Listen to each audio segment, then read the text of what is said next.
शाबू वड्यासाठी 1 वाटी शाबू घेतला आहे आणि 1 बटाटा उकडून किसून घेतला आहे आणि थोडंसं शेंगदाण्याचं कूट आणि 2 मिरच्या वाटून घेतल्या आहेत. शाबू ना थोडासा चिकट झाला आहे माझ्याकडून, पण चला तुम्हाला परफेक्ट असं शाबू वडे बनवून दाखवते. शाबूला ना मिक्सर मध्ये थोडंसं फिरवायचं, जास्त प्रमाणात नाही फिरवायचं, थोडा थोडा अख्खा शाबू राहिला पाहिजे. थोडासा आपल्याला ना चिकट येण्यासाठी थोडंसं मिक्सर मध्ये फिरवून घ्यायचं आहे शाबूला. चला मी फिरवून घेते. मी शाबू ना थोडा असा ठेवला आहे, पूर्ण पण वाटून नाही घेतला, थोडा थोडा आहे शाबू त्यामध्ये. असाच आपल्याला शाबू वाटून घ्यायचा आहे. चला एका प्लेट मध्ये काढून घेते शाबू.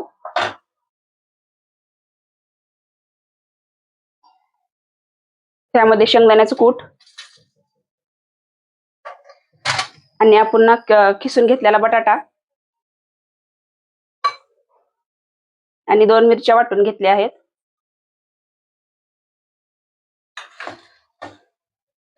आणि ना चवीपुरतं थोडंसं मीठ टाकून घ्यायचं.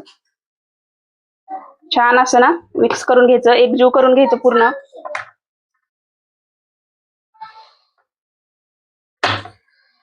चला आपण वडे पाडून घेऊ. हाताला चिटकत असेल ना थोडंसं थंड पाणी लावलं तरी चालेल, पण जास्त प्रमाणात लावू नका पाणी. पाणी जास्त लावलं ना तेलात टाकलं की वडा ना आपला फुटतो, त्यामुळे पाणी जास्त लावायचं नाही वड्याला.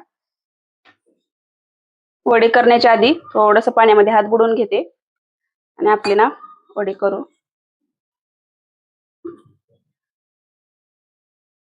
मी छोटे छोटेच बनवणार आहे अशा प्रमाणे.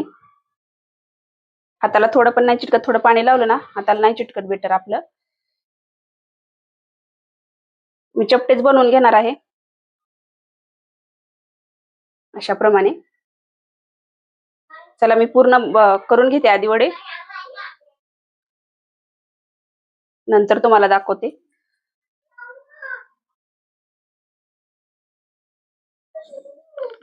चला आपले वडे तयारच आहेत, आपण तळायला घेऊ वडे. चला आपलं तेल गरम झालं आहे, त्यामध्ये ना वडे टाकून घेते.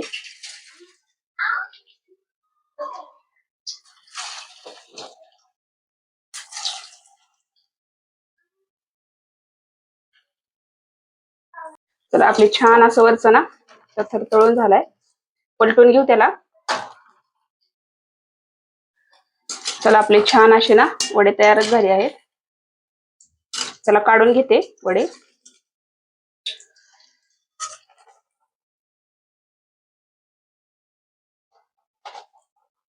प्लेटात काढून घेते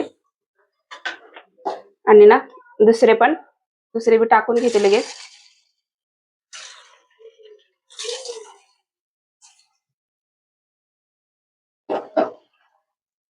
टाकलं ना लगेच हलवायचं नाही त्याला, थोडा वेळ ना छान असं तळू द्यायचं, नंतरच हलवून घ्यायचं त्याला. चला आपले ना दुसरे पण वडे तयार आहेत.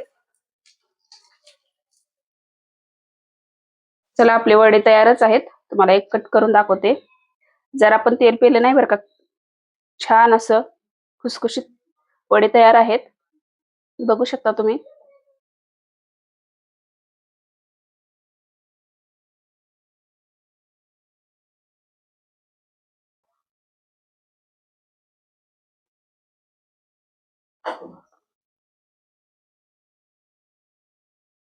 तुम्हाला दुसरे एक दाखवते.